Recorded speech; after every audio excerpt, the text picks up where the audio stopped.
Salut à tous, c'est Cédric, je suis content de vous retrouver aujourd'hui pour cette nouvelle vidéo. Aujourd'hui, on va parler travaux, aménagement, décoration. Alors je vous rassure tout de suite, je ne vais pas me transformer en archi d'intérieur, en décorateur. On va pas non plus ouvrir les magazines, mais on va parler terrain, on va parler concret. L'idée en fait, c'est de vous montrer comment on peut mettre en valeur un bien dans le but de le louer plus rapidement, de se démarquer de la concurrence, pourquoi pas le louer également plus cher. Ou si vous êtes dans un processus de vente, comment on peut faire pour qu'il se vende plus vite et éventuellement plus cher.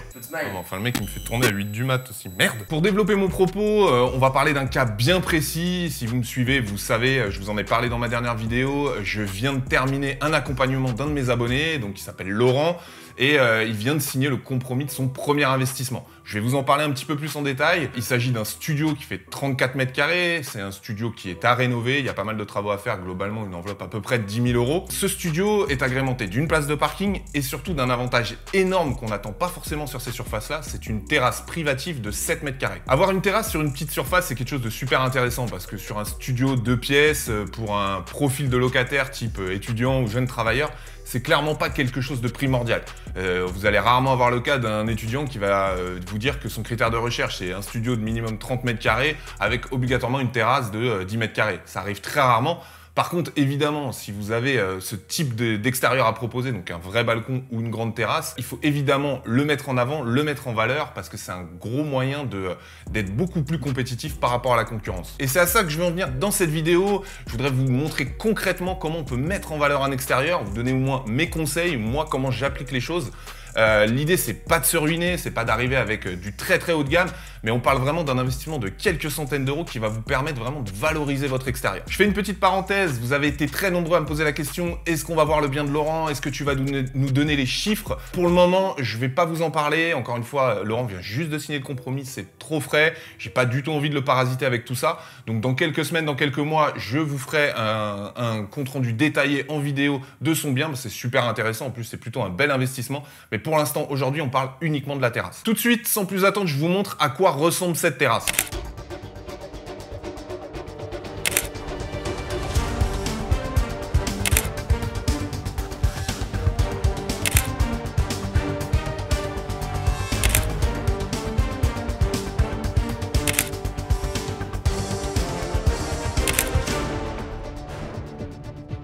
Comme vous pouvez le voir sur les photos, la terrasse n'est vraiment pas en bon état, elle est très sale, elle n'est pas du tout mise en valeur, elle est clairement pas présentable aujourd'hui si vous mettez votre bien en location.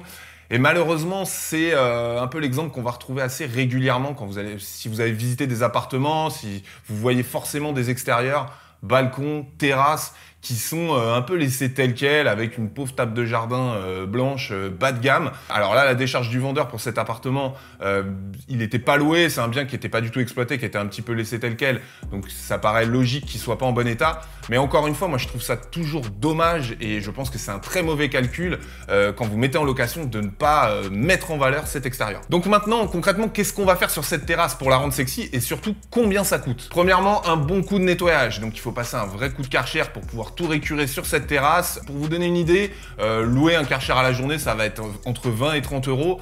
Moi personnellement, j'ai un appartement avec un extérieur et à l'époque, j'avais fait des travaux à l'intérieur, donc il y avait un artisan qui venait et je lui avais demandé de prendre en charge cette tâche et de nettoyer la terrasse. Alors je crois que c'est entre 5 et 6 mètres carrés qu'elle faisait la terrasse, donc globalement c'est à peu près la même chose. Et mêlé dans le devis, ça me coûtait 50 €. Honnêtement, il n'y en a pas pour plus. Franchement, moi, vous me connaissez, votre temps est précieux. Le but, c'est pas de venir et de passer la journée à faire du nettoyage. Moi, j'aime bien tout déléguer. Donc honnêtement, la différence de prix est vraiment pas significative. Je vous encourage vivement à faire ça par un artisan, sachant que vous aurez forcément d'autres travaux à faire dans l'appartement. Malgré tout, je vous mets quand même en description des liens vers des locations de Karcher. Comme ça, vous n'avez pas à vous embêter. Vous allez pouvoir constater vous-même les prix. Donc maintenant, c'est bon. La terrasse est propre, elle est nickel, elle est prête à l'emploi. Vous avez fait passer un coup de Karcher, tout est impeccable. Maintenant, il faut l'habiller. Il faut faire quelque chose. Il faut pouvoir la mettre en valeur et ça commence par aménager le sol. Et moi, il y a un matériau que j'adore, que je trouve très pratique, résistant, pas cher et facile d'entretien, c'est la pelouse synthétique. Alors je sais qu'il y a des a priori sur ce type de matériaux parce que on peut vite arriver dans le cheap sur vraiment du bas de gamme, mais vous allez voir qu'il y a un échantillon qui est assez important de différentes qualités et vous pouvez arriver sur quelque chose vraiment quali et que je trouve très sympa. Donc pour être vraiment concret dans cette vidéo, je me suis rendu pour vous Chez Saint-Maclou, hop là, j'ai un échantillon de plusieurs choses. Donc j'en ai pris 5 au total. Alors je ne sais pas si vous voyez bien ici, mais du coup il y a une vraie différence d'épaisseur et forcément une différence de prix. Donc vous vous doutez bien que les premiers prix qui sont voilà un peu cheapouille, hein, on va pas se mentir, c'est pas terrible. Je vous les recommande pas. Je vais vous parler un petit peu des différences de prix entre tous ces échantillons. Et on arrive après par contre sur des choses beaucoup plus quali et beaucoup plus sympas même au niveau du toucher, au niveau du revêtement. Pour vous donner une idée au niveau des prix, ça varie de 10 € du mètre carré pour vraiment le bas de gamme à environ 40 € du mètre carré. Donc 40 € du mètre carré, c'est quand même assez important. Maintenant, il y a une vraie différence, comme je vous l'ai montré, entre le premier prix et on va dire le plus haut de gamme.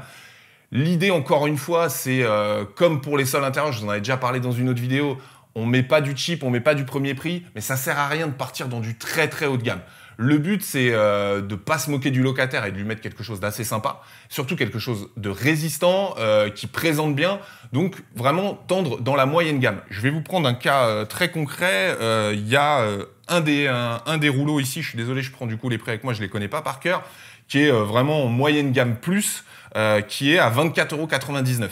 Donc c'est quand même quelque chose voilà, un prix médian, un tout petit peu au-dessus de la moyenne, donc je pense que c'est quelque chose de bien.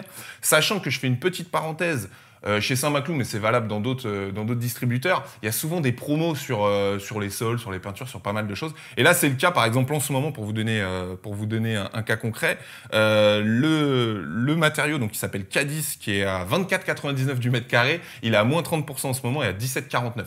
Donc c'est pas énorme parce qu'il n'y a pas beaucoup de mètres carrés, mais encore une fois, ça c'est l'avis de l'investisseur. Être malin, trouver les promos, voilà, donc jetez toujours l'œil sur internet, dans les magasins. Je vous mettrai tous les liens en description, comme ça vous pourrez voir par vous-même un petit peu les différentes références qui vont vous permettre voilà, de mieux vous situer par rapport à ce matériau. Ce matériau-là, il est pas cher à l'achat et pour le poser, c'est très simple, il y a juste une colle à acheter.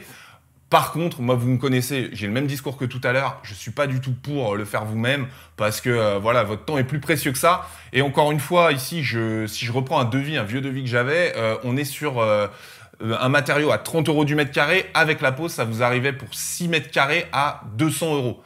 Donc 200 €, c'est vraiment pas grand-chose. Si on ajoute ça avec le nettoyage, on est à moins de 300 € pour un aménagement extérieur. Donc ça reste hyper rentable, faites-le faire. Franchement, il n'y a aucun souci, il n'y a même pas de question à se poser là-dessus. Je vous fais une petite synthèse chiffrée à l'écran. D'un côté, combien ça vous coûterait si vous le faites vous-même, et de l'autre côté, combien ça vous coûte si c'est l'artisan qui vous le fait. Moi, la différence, il n'y a pas photo, vous aurez compris quel est mon choix, faites-le faire. Là, je vous ai parlé dans cette vidéo de l'aménagement basique pour une terrasse. Vraiment, c'est le minimum à faire, nettoyage, changer le sol pour un petit peu réchauffer tout ça. Évidemment, faut aller plus loin, faut mettre du mobilier, une petite table, des petites chaises, un petit luminaire, voilà, il y a des petites choses à faire. Ça va pas être l'objet de la vidéo du jour. Dites-moi dans les commentaires si ça vous intéresse que je fasse une autre vidéo où on pourra aller plus loin et parler du mobilier. Encore une fois, il ne s'agit pas de forcément reprendre toutes les références, mais je pourrais vous montrer un petit peu moi comment je procède en mettant du mobilier malin, pas trop cher et qui va vous apporter une vraie plus-value sur votre extérieur. J'attends vos commentaires, dites-moi si ça peut vous intéresser. Voilà ce que je voulais vous dire dans cette vidéo. Moi j'ai beaucoup aimé cette vidéo, dites-moi ce que vous en avez pensé dans les commentaires. Encore une fois, ça c'est du concret, c'est de l'immobilier, c'est du terrain. Quand vous allez investir, vous allez être confronté à ces situations. Donc j'espère que ça va vous aider si c'est votre cas. En attendant, comme d'habitude, je compte sur vous pour mettre des pouces bleus et pensez bien à vous abonner à ma chaîne. Allez, je vous dis à bientôt. Ciao.